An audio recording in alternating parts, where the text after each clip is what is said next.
Good morning dear student, welcome to the way of solution number 1 study channel West Bengal.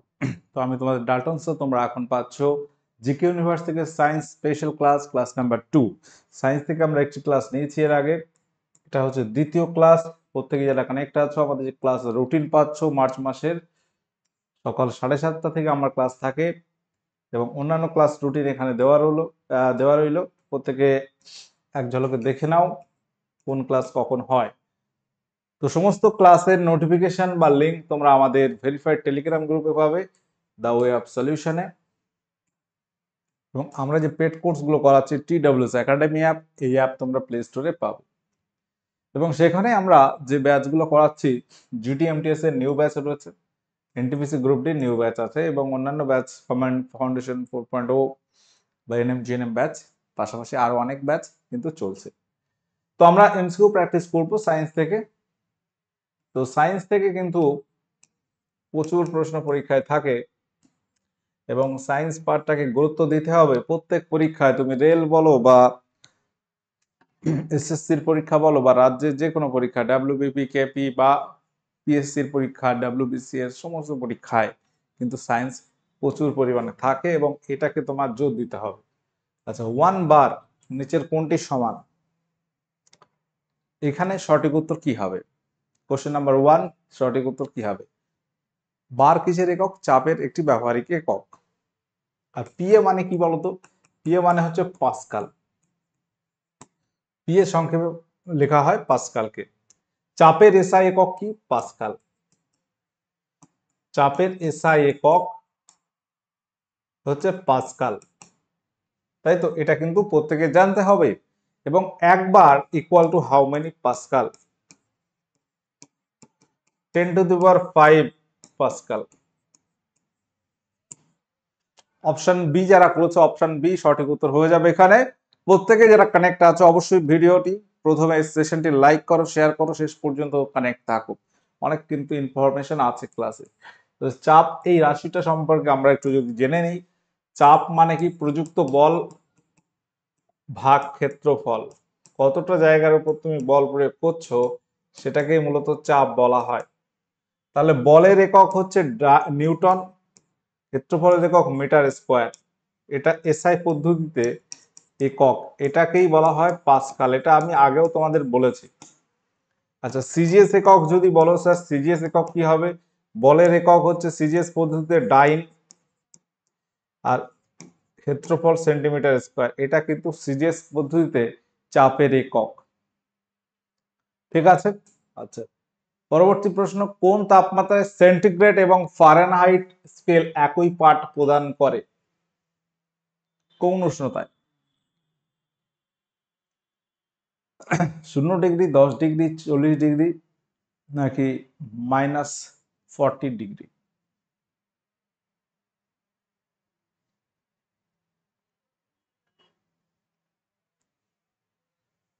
আচ্ছা, এখানে আমরা প্রত্যেকে জানি যে -40 ডিগ্রি, এই টেম্পারেচারে সেলসিয়াস এবং ফারেনহাইট স্কেলের পাঠ সমান হয়। আচ্ছা, -40 degree centigrade equal to -40 degree Fahrenheit, এটা আমরা শুনে এসেছি। এটা কি আদতে সম্ভব বা হচ্ছে কি একটু চেক করেছি আমরা। সূত্র কি আছে? C/5 equal to F-32/9। এটা হচ্ছে সেন্টিগ্রেড এবং ফারেনহাইট স্কেলের মধ্যে সম্পর্ক। এখান থেকে আমরা বার করতে পারবো যে কোন উষ্ণতায় এই সেন্টিগ্রেড এবং ফারেনহাইট স্কেলের পাঠ সমান হয়, বা কোন সেন্টিগ্রেডে 50 ডিগ্রি সেন্টিগ্রেড মানে কত ডিগ্রি ফারেনহাইট, সেটা তুমি বার করতে পারবে। তাহলে কিভাবে এইটা হচ্ছে আমরা একটু যদি চেক করি, তাহলে C=F লিখে দাও। এবার বসিয়ে দাও এখানে F/5 ইকুয়াল টু F-32/9। এখানে তুমি যদি ক্যালকুলেশন করো, যদি C ইকুয়াল টু F হয়, তখন আমরা এই F বা C এর ভ্যালুটা কত হবে সেটা বার করতে চাইছি। তাহলে 9F equal to 5F minus 5 into 32 মানে কত হয়? আচ্ছা, এটাই রেখে দিই। তাহলে তুমি এই 9F এটাকে এইদিকে রাখলে, -5F করলে ইকুয়াল টু 5 × 32 থেকে গেল। এটা কি আসছে 4f, এটা আসছে 4f, 4f ইকুয়াল টু -5 × 32, তাই তো? তাহলে এই যে ক্যালকুলেশনটা যদি আমরা এখানে একটু করে নিই, f ইকুয়াল টু কি পাচ্ছি এখান থেকে, যদি এই ক্যালকুলেশন এখানে করি, -5 × 32 ভাগ 4, 4 দিয়ে কাটো, 4 8 32, 5 8 40, অর্থাৎ f ইকুয়াল টু -40 আসছে। f ইকুয়াল টু c, মানে এটা আসছে -40 আলটিমেট। ঠিক আছে, এই জায়গা থেকে আমরা এটা পাচ্ছি। কিভাবে আমরা এই যে -40°C ইকুয়াল টু -40°F বলছি, সেটা কিন্তু ক্যালকুলেশন করে আমি তোমাদের দেখালাম। ক্যালকুলেশনটা কিভাবে করলাম সেটা আমরা ধরে নিয়েছি, সূত্রটা তো এটা, সম্পর্কটা এটা, সেন্টিগ্রেড এবং ফারেনহাইট স্কেলের মধ্যে সম্পর্ক এটা আছে, সি ইকুয়াল টু এফ ধরে নিয়ে বসিয়ে দিয়েছি মানটা, এটা এফ বসিয়ে দিয়েছি, ব্যাস সিম্পল ক্যালকুলেশন করলে তুমি ভ্যালুটা কিন্তু পেয়ে যাচ্ছ। কোন বস্তুর ওজন এবং তরলে নিমজ্জিত অবস্থায় তরল কর্তৃক প্লবতা পরস্পর যদি সমান হয়, তাহলে কোন ঘটনা ঘটবে এখানে?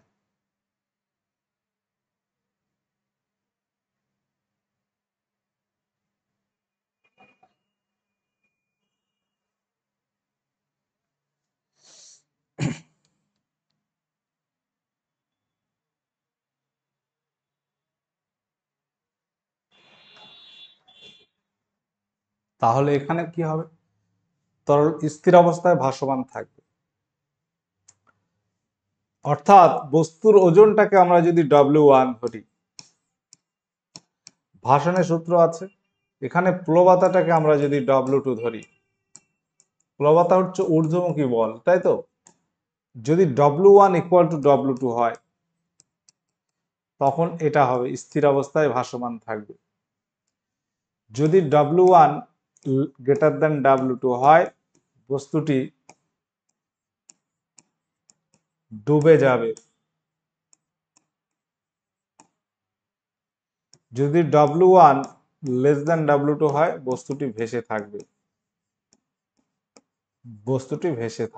তো এই হচ্ছে তিনটি case, W1 equal to W2, W1 greater than W2, W1 less than W2, এই হচ্ছে তিনটি কেস, এইগুলো একটু খেয়াল রাখতে হবে। কোন বস্তুর ঘনত্ব বলে দিয়েছে এবং আয়তন বলে দিয়েছে, বস্তুর ভরটাকে তোমার বার করতে হবে। কোশ্চেন নাম্বার 4, এখানে বলেছে একটি বস্তুর ঘনত্ব 20 গ্রাম পার ml। ঘনত্বকে আমরা ডি বলি, ঘনত্বটাকে আমরা ডি বলি, আয়তনটাকে আমরা ভি বলি, আর ভরটাকে আমরা এম বলি। মাস, ডি মানে ডেনসিটি। তাহলে ফর্মুলাটা কি আছে?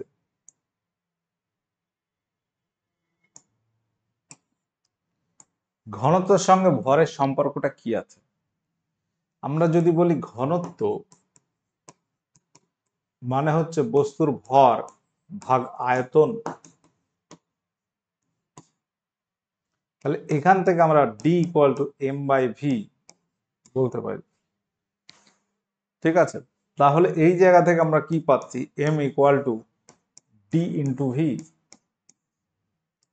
আমাদের এটাই এখানে বার করতে হবে। দেখো, একদম সিম্পল একটা বিষয়, আমরা জাস্ট একটা সেকেন্ড লাগবে না অঙ্কটা করতে। তাহলে এখানে ডিটা কত? ডিটা হচ্ছে 20 আর ভিটা হচ্ছে 4, 4 20 80 গ্রাম, 80 গ্রাম এখানে বলে দিয়েছে। এখানে ডি কত বলেছে? 20 গ্রাম পার ml, ভিটা হচ্ছে 4 ml। তাহলে তুমি এই জায়গা থেকে ঘনত্ব পেয়ে যাচ্ছ 4 20 80 গ্রাম, ভর পেয়ে যাচ্ছ 80 গ্রাম হবে বস্তুর ভর।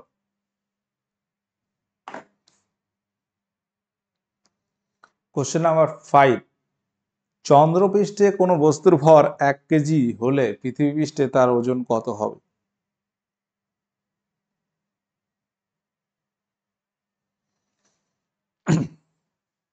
খুবই সিম্পল প্রশ্নটা সলভ করতে 1 সেকেন্ড লাগবে, 1 সেকেন্ড।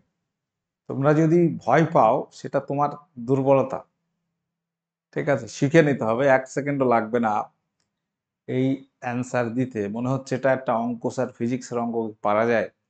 অবশ্যই পারা যায়, শুধু কনসেপ্টটা ক্লিয়ার থাকতে হবে।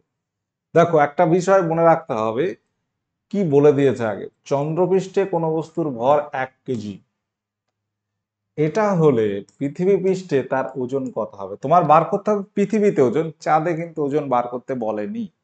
এখন তাহলে ওজন মানে কি? ওজন মানে হচ্ছে ভর ইন্টু অভিকর্ষজ ত্বরণ। অভিকর্ষজ ত্বরণ, এটা প্রত্যেকে জানো আশা করি। কোন বস্তুর ওজন, আমরা ফিজিক্সে কিন্তু ওজন এবং ভর আলাদা। বাস্তবে তোমার আমি জিজ্ঞেস করি তোমার ওজন কত, তুমি বললে স্যার আমার ওজন 60 কেজি, 65, 70, 55 যাই হোক কেজি, কিন্তু এটা ফিজিক্সে আসলে আলাদা। তখন হবে ওই যে ওজনটা বলছো ওটার কথা হবে মাস কত, তোমার ভর কত, তখন বলবে 60 কেজি, 55, 65, 70। ঠিক আছে?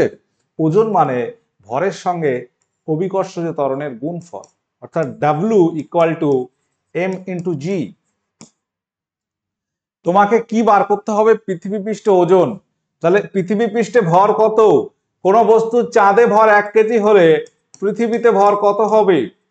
ভর কি চেঞ্জ হয়? পৃথিবীতে ভর হবে 1 কেজি, সেম হবে।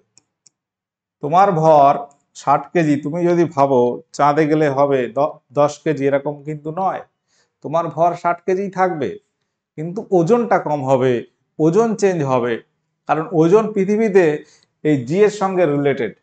জি এর ভ্যালুটা কত? আমরা এখানে 1 × 9.8 লিখে দেবো, ব্যাস উত্তর হয়ে যাবে। 9.8 নিউটন। পৃথিবীতে জি কত? অভিকর্ষজ ত্বরণ পৃথিবীতে কত হয়? পৃথিবী পৃষ্ঠে জি = 9.81 মিটার/সেকেন্ড²।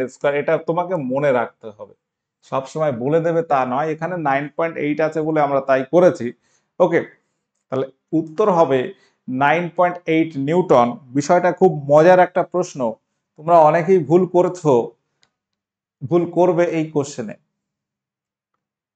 দেখে মনে হবে এই তো চাঁদে 1 কেজি মানে পৃথিবীতে 6 কেজি, ব্যাস। এখন একটা জিনিস মনে রাখতে হবে, ওজনের একক কি? ওজন মানে, ওজন একটি বল, ওজনের একক কি হবে? বলের একক কি? সিজিএস পদ্ধতিতে ওজনের একক হচ্ছে ডাইন।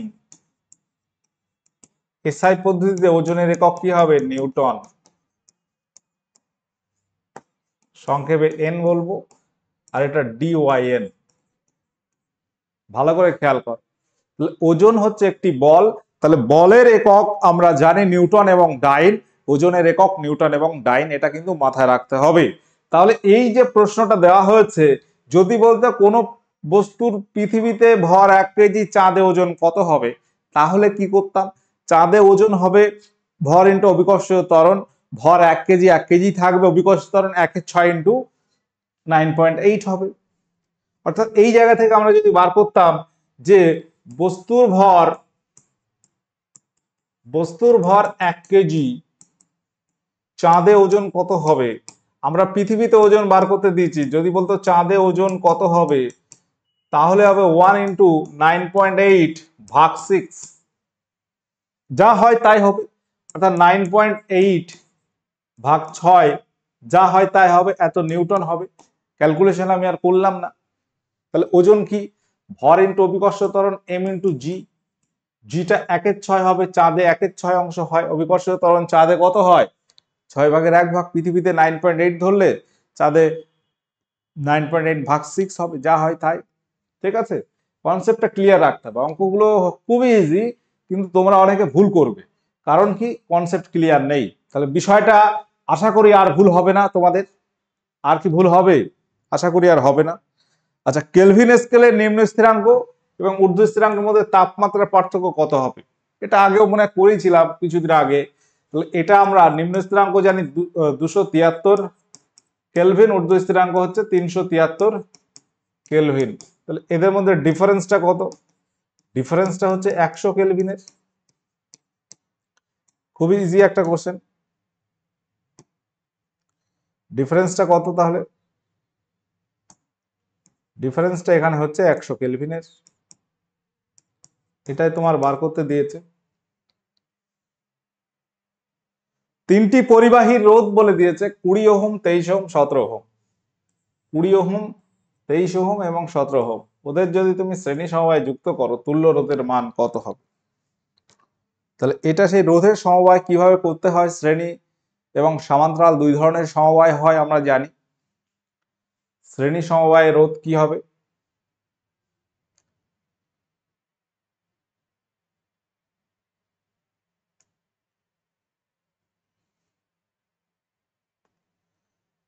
তাহলে রোধ, তুল্য রোধটাকে ক্যাপিটাল আর দিয়ে লেখা হয়, আর অন্য রোধগুলো আমরা এইভাবে R1 R2 প্লাস R3 যোগ করে দেবো, একদম বাংলা যোগ। বাংলা যোগ মানে কি? একদম ডিরেক্ট তুমি যোগ করলে 20 প্লাস 23 প্লাস 17 60 ওহম হবে। দেখো এই সমস্ত অঙ্কগুলো মাঝে মধ্যে দেয় পরীক্ষায়, যে কোনো পরীক্ষায়। আমি তো শুধু একটা পরীক্ষার উপর করাচ্ছি না, সায়েন্স ক্লাস মানে এটা তোমার সব পরীক্ষায় লাগবে। তুমি এমন নয় যে স্যার ডব্লিউবিপি দেবো মানে রেল পরীক্ষা দেবো না, তা কিন্তু নয়। বিষয়টা তোমার জানা থাকলে যে কোনো জায়গায়, মানে অর্থাৎ যে কোনো পরীক্ষায় তোমার কাজে লাগতে পারে। ঠিক আছে? তুমি হয়তো ভাবছো আমার এই পরীক্ষা দেবো, এ তো লাগবে না, দরকার কি করার। বিষয়টা কিন্তু ওটা নয়। তুমি জানো না যে তুমি কোন চাকরি পাবে, হয়তো চেষ্টা করছো, একটা হয়ে গেছে আর একটা, এরকম ঘটনা প্রচুর আছে। ঠিক আছে? এই বিষয়টা খেয়াল রাখো। ছবিটা কেমন হয়? ছবিটা সেই আমরা দেখিয়েছি এরকম ভাবে। এরকম ভাবে একটা বর্তনী তৈরি হবে, যেখানে ধরো তিনটে রোধ পরপর আছে, কারেন্ট ফ্লোটা এইভাবে হচ্ছে। এটা ধরো R1 R2 R3।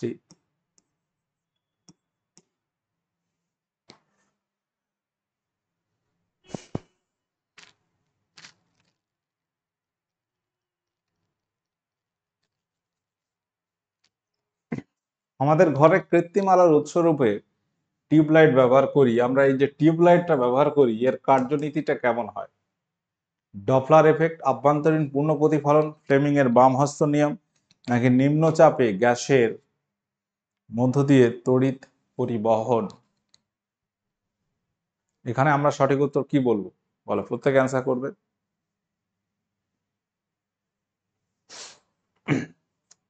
কৃত্রিম টিউব লাইটটা কি? এটা ডপলার এফেক্ট, এটা সাউন্ডের সঙ্গে রিলেটেড, সাউন্ড।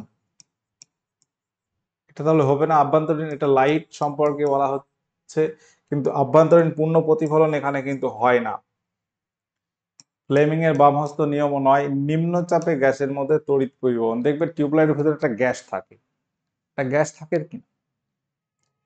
বাল্বে যেমন ফিলামেন্ট থাকে, টিউবলাইটে কিন্তু এরকম ফিলামেন্ট নেই, গ্যাস থাকে, এবং সেই গ্যাসের মধ্যে দিয়ে খুব নিম্ন চাপে গ্যাসের মধ্যে তড়িৎ পরিবহন হয়। আচ্ছা, গৃহে কোন সজ্জায় তড়িৎচালিত যন্ত্রপাতি পরস্পরের সঙ্গে যুক্ত করা হয়? বাড়িতে কোন সজ্জায় আমরা ব্যবহার করি? মূলত এটা সমান্তরাল সজ্জায়। এটা বহুবার করিয়েছি। 10 কেজি ভরের একটি বস্তু 10 মিটার পার সেকেন্ড যদি বেগ নিয়ে চলছে, বস্তুটিকে 20 সেকেন্ড সময়ে থামাতে হলে কত বল প্রয়োগ করতে হবে? ধরো 10 কেজি ভরের একটা বস্তু, তোমার পাথর তোমার দিকে গড়িয়ে আসছে, একটা উঁচু নিচু জায়গায় তুমি আছো, ধরো পাথরটা গড়িয়ে তোমার দিকে আসছে, 10 কেজি ভর পাথরটা, তুমি এটা 10 সেকেন্ডে থামাতে চাইছো, তাহলে তোমার কি হারে বল প্রয়োগ করতে হবে বা কতটা বল প্রয়োগ করতে হবে? এই ক্যালকুলেশনটা আমরা কিভাবে করব?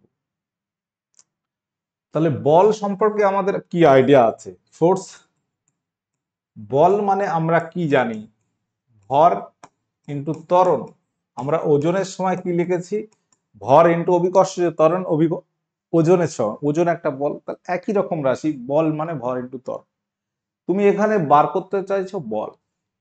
আচ্ছা, ভর কত বলে দিয়েছে এখানে, অর্থাৎ P equal to M into F. এই সূত্র দিয়ে আমরা অনেক সময় পি দিয়ে আমরা বল অনেক সময় ডিনোট করি। তো এখানে তোমাকে বার করতে হবে পিটা কত হবে, এটা জিজ্ঞাসা ছিল। এমটা কত, এমটা বলে দিয়েছে 10 কেজি। আচ্ছা এখানে বেগ বলে দিয়েছে ভি 10 মিটার পার সেকেন্ড। টিটা কত, টিটা হচ্ছে 20 সেকেন্ড। এবার তুমি বলো এখান থেকে আমি ত্বরণটা বার করব কিভাবে, ত্বরণটা কিভাবে বার করব? ত্বরণ মানে কি, বেগ ভাগ সরণ সময়। ত্বরণ মানে আমি জানি কি, এফ মানে হচ্ছে ভি বাই টি, মানে 10/20 মিটার পার সেকেন্ড স্কোয়ার। দুটো সেকেন্ড দিয়ে ভাগ করছে, একটা মিটার পার সেকেন্ড ছিল, আবার সেকেন্ড দিয়ে ভাগ করছি, মিটার পার সেকেন্ড স্কোয়ার মানে হাফ। এই জায়গাটা বুঝে নাও, গল্পটা এখানে লুকিয়ে রয়েছে। তাহলে এখানে আমরা যদি বসিয়ে দিই এম 10 কেজি, এফটা হচ্ছে হাফ, তাহলে হয়ে যাবে 5। ইউনিটটা হবে নিউটনে, সব নিউটনেই রয়েছে যদিও। ক্লিয়ার? কোশ্চেনটা কিছু বুঝতে পেরেছো, হ্যাঁ কি না বলতে হবে। বলতে কি বুঝতে পেরেছো নাকি আরেকবার বলবো? আরেকবার বলতে হবে? আচ্ছা দেখো, তাহলে এখানে একটা 10 কেজি ভরের বস্তু 10 মিটার পার সেকেন্ড বেগ নিয়ে ধরো তোমার দিকে ধেয়ে আসছে, তুমি ওটাকে থামাচ্ছ, থামাতে হবে 20 সেকেন্ডে। তাহলে তুমি এই যে কত জোরে ঠেলে মানে বলটা প্রয়োগ করবে সেটাকে কিন্তু বলা হচ্ছে, এটা বার করতে হবে। তাহলে আমরা বল ইকুয়াল টু কি জানি, বল মানে হচ্ছে ভর ইন্টু ত্বরণ। এই রাশিটা আমার মনে রাখতে হবে। তাহলে এখানে ভরটা বলে দিয়েছে 10 কেজি, ত্বরণটা বলে দেয়নি, কিন্তু ডেটা দিয়েছে, সেই জায়গা থেকে আমরা বার করতে পারবো। ঠিক আছে, পিটা জিজ্ঞাসা চিহ্ন, পি মানে বল, এটা বার করতে হবে। এম 10 কেজি বলে দিয়েছে। এবার আমাকে ভি বলেছে 10 মিটার পার সেকেন্ড বেগে আসছে, আর টিটা বলছে 20 সেকেন্ডে থামাতে হবে। তাহলে তোমার ত্বরণ কি হবে, ভি বাই টি। ত্বরণ মানে হচ্ছে বেগ বাই সময়। ত্বরণ মানে আমরা কি জানি, ত্বরণ মানে হচ্ছে বেগ ভাগ সময়। ত্বরণ বা অ্যাক্সিলারেশন এটা এফ দিয়ে লেখা হয় অনেক সময়, বা অনেকে এ দিয়ে লেখে। বেগ মানে ভি, সময় মানে টি, এটা দিকে আমরা কিন্তু ওটা বার করে নিলাম আগে। এফটা যখন বার করে নিয়েছি তখন আর আমার কি আর কিছু লাগবে, ব্যাস এটা 10 বসিয়ে দাও, এটা হাফ বসিয়ে দাও, 10/20, এটা আমরা এফটাকে বার করে নিলাম, F equal to half. F equal to half পেয়ে গেছি, ব্যাস বসিয়ে দিলে আমরা ক্যালকুলেশন করে নিচ্ছি। খুবই একটা সিম্পল অঙ্ক এটা। তোমার যদি একটু জানা থাকে 2-3 সেকেন্ড লাগবে অঙ্কটা করতে, 5 সেকেন্ডও লাগবে না। ঠিক আছে, যদি বিষয়টা একটু বুঝে নাও। আচ্ছা, অতি ভারহীন অবস্থা সৃষ্টি হবে কখন? অতি ভারহীন অবস্থা মানে নিজেকে শূন্য মনে হবে। হঠাৎ করে লিফটে আসছো, লিফট ছিঁড়ে গেছে, তখন তুমি মনে হবে উপরের দিকে মাথা উঠে যাচ্ছে, নিচে শূন্য হয়ে যাবে, পায়ের তলা থেকে লিফট সরে গেছে। হ্যাঁ, তো এই যে ঘটনাটা হবে তখন যখন জি এর থেকে বেশি ত্বরণে কেউ নামবে। জি মানে অভিকর্ষজ ত্বরণ, এটা মানে আমরা কি জানি, অভিকর্ষজ ত্বরণ। এর একটা ভ্যালু আছে, আমরা কি বললাম, এর ভ্যালুটা হচ্ছে 9.81 মিটার পার সেকেন্ড স্কোয়ার। এটা মানে 981 সেন্টিমিটার পার সেকেন্ড স্কোয়ার। যদি কেউ এই অভিকর্ষ ত্বরণের থেকে বেশি বেগে নামে, বেশি ত্বরণে নামে, তখন তার মধ্যে অতি ভারীন অবস্থা সৃষ্টি হবে। লং জাম্প দেওয়ার পূর্বে অ্যাথলিট বেশ কিছু পথ দৌড়ায়, কারণ কি? লং জাম্প দেওয়ার আগে দেখবে যে প্রতিযোগিতা থাকে একটু বেশি দূর থেকে দৌড়ে আসে, তাহলে কি হবে, মোমেন্টামটা বেশি ক্রিয়েট করতে পারবে। অর্থাৎ তার যে ভর আছে তার সঙ্গে বেগ একসঙ্গে গুণ করলে কি হবে, আরো বেশি দূর লাফাতে পারবে। এখানে উত্তর হবে ভরবেগ অর্জনে সাহায্য করে। অপশনে থার্মোমিটার একটু তাপমাত্রা যদি হয়, ব্যারোমিটারের সঙ্গে এখানে কি হবে, থার্মোমিটার একটু তাপমাত্রা মানে থার্মোমিটার দিয়ে তাপমাত্রা পরিমাপ করি বা টেম্পারেচার, ব্যারোমিটারের সাহায্যে আমরা বায়ুর চাপ পরিমাপ করি। বিভিন্ন গ্যাস মাধ্যমে এখানে বলতে হবে 25 ডিগ্রি সেন্টিগ্রেড উষ্ণতায় শব্দের গতিবেগ সম্পর্কিত কোন বিবৃতিগুলি সত্য বা মিথ্যা। এ এবং বি দিয়ে বলা আছে এখানে। অক্সিজেন গ্যাসে শব্দের বেগ 316 মিটার পার মিনিট, জলে শব্দের বেগ 1498 মিটার পার মিনিট। এবার এখান থেকে 1 2 3 4 করে অপশন আছে, বলতে হবে যে এখানে কোনটা সত্য কোনটা মিথ্যা। বি সত্য, এ সত্য, এ বা বি কোনটা সত্য নয়, এ বি উভয় সত্য। তো এখানে যে গল্পটা লুকিয়ে আছে সেটা কি কেউ ধরতে পারছো?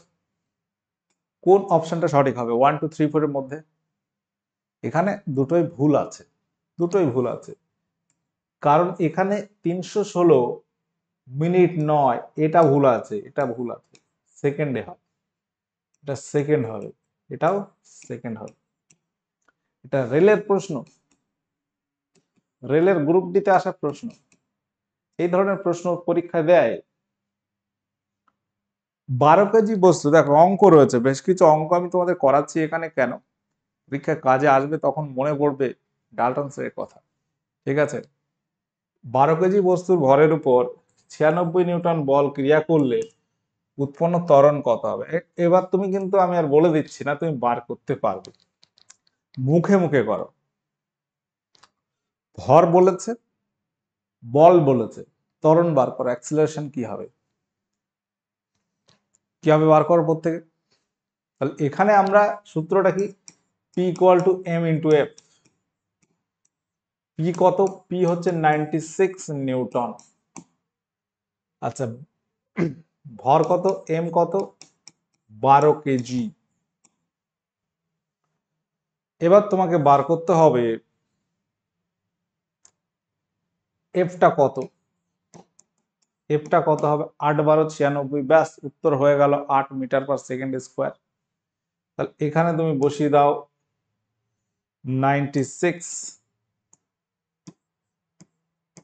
এমটা কত? এমটা হচ্ছে 12, এফ 96 ভাগ 12, 8 12 96।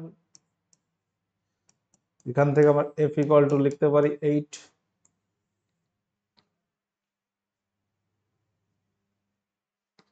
ইকোকার্ডিওগ্রাফি, এটা কোথায় হয়? চিকিৎসা ক্ষেত্রে হার্টের অবস্থা জানতে ব্যবহার করা হয় ইকোকার্ডিওগ্রাফি টেস্ট।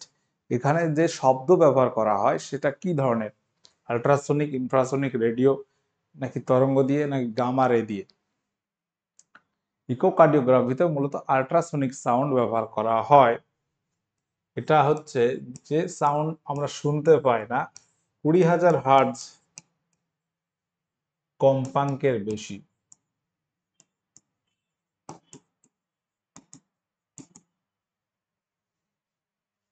ইনফ্রাসোনিক শব্দের কম্পাঙ্ক নিচের কোনটি? আল্ট্রাসোনিক জানলাম, এবার আমরা ইনফ্রাসোনিক। আল্ট্রাসোনিক শব্দ যে শব্দটা আমরা সাধারণত শুনতে পাই না, 20,000 হার্টজের বেশি কম্পন দিয়ে যে শব্দটা তৈরি হয় সেটা। আর ইনফ্রাসোনিক, এই শব্দ আমরা শুনতে পাই না সাধারণত, এর কম্পাঙ্ক 20 হার্টজের কম হয়। ইনফ্রাসোনিক শব্দের কম্পাঙ্ক মনে রাখবে 20 হার্টজের কম, 20 হার্টজের কম কম্পাঙ্ক বিশিষ্ট।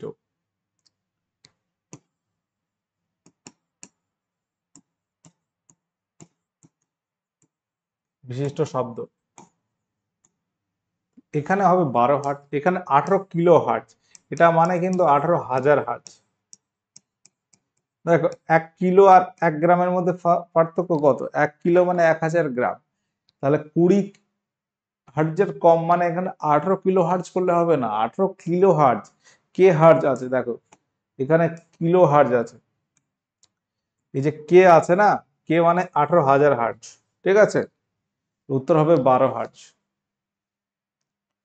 ট্যানজেন্ট গ্যালভানোমিটারের সাহায্যে আমরা কি পরিমাপ করি? একমুখী বিদ্যুৎ প্রবাহের ক্ষমতা। আচ্ছা, কোন বিজ্ঞানী প্রথম কোষ বিভাজন পর্যবেক্ষণ করেন? কোষ বিভাজন পর্যবেক্ষণ করেন নিম্নের কোন বিজ্ঞানী? Robert Walter Fleming, option B. সর্বাপেক্ষা দীর্ঘ প্রাণী কোষ হলো কি? তোমরা বলবে সর্বাপেক্ষা দীর্ঘ প্রাণী কোষ স্নায়ু কোষ। আচ্ছা, এটা তোমাদের হোমওয়ার্ক থাকলো আজকের ক্লাসের 21। এর মধ্যে কত পাচ্ছ আজকের সেটে? আমরা সায়েন্স নিয়ে বেশ কিছু ম্যাথমেটিক্স আলোচনা করেছি আজকে, যেগুলো নোট করবে খাতায়, পরীক্ষায় কাজে আসবে। ঠিক আছে, সকলে ভালো থাকো, সুস্থ থাকো, এবং যে প্রশ্নগুলো পারোনি অবশ্যই নোট করে নেবে। এবং যে ম্যাথগুলো করানো হলো ফিজিক্সে নোট করতে হবে। ওকে, টাটা, বাই।